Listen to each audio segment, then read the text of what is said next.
Welcome to CARICOMP Insider, where high-tech facial recognition meets real-world intelligence.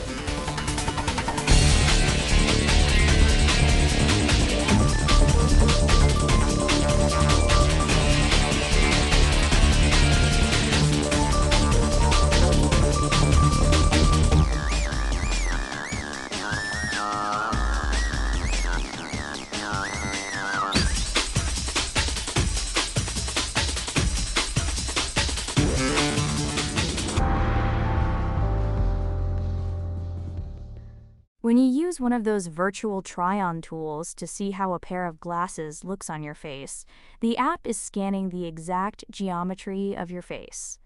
And a company just tried to argue that because those glasses can be prescription, they didn't need your permission to do it.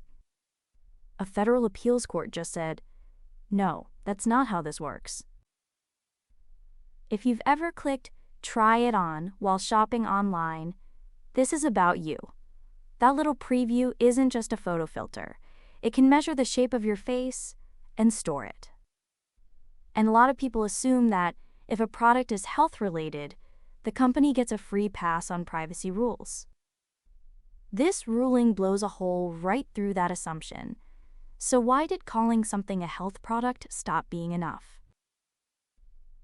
Let's start with the law at the center of this. Illinois has the strongest biometric privacy law in the country. It's called BIPA. In plain terms, it says a company can't collect your face scan or fingerprint without telling you first and getting your written okay. But the law has a carve-out for healthcare, and that carve-out is exactly what the eyewear company leaned on. Here's where they got it wrong. That healthcare exception isn't one broad shield. It's two very narrow doors. Door number one is about location. The data has to be taken from someone who's actually waiting for or receiving medical care. Someone in a clinic. In a real medical moment. Someone shopping for glasses on a website at midnight? They're not receiving medical care. They're shopping. Door number two is about purpose. The data has to be used for defined medical reasons like treatment or billing, not for showing you how frames look on your nose. Now, why do so many people believe healthcare equals exempt? It's not a silly assumption. The healthcare industry lobbied for these exceptions for good reasons. Hospitals shouldn't need a signed form every time they scan a patient's fingerprint for their medical record. So the public naturally started treating health as a magic word. The court made a point of saying it is not. This ruling doesn't exempt the whole healthcare industry. It just refuses to let a label do the work that facts are supposed to do. And that's the real shift here. The court said you can't just claim the exemption at the start of a lawsuit and walk away. You have to prove it, with evidence about what you actually did with the data. For a company, that means the difference between for prescription glasses and for fun sunglasses now matters in court. For the rest of us, it means a company can't hide behind the word health to skip asking your permission. Why does any of this carry such weight? Because in Illinois, damages are counted per violation. These cases have settled for hundreds of millions of dollars, hitting both tech giants and small employers.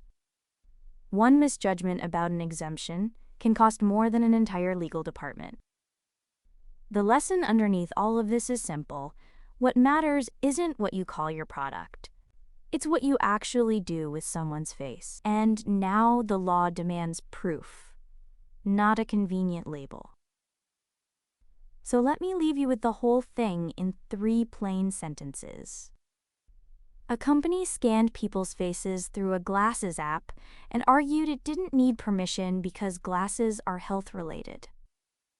A federal court said the healthcare excuse only works if you're truly in medical care or using the data for real medical reasons. Shopping online is neither, so the company has to answer for it. Whether you scan patients for a living or just tried on sunglasses last night, the word health no longer gives anyone a free pass to your face. The full breakdown's in the show notes if you want the deep dive. Now you know something most people in this industry don't. Use it. And when you're ready to put it to work, caracomp.com. We'll see you tomorrow.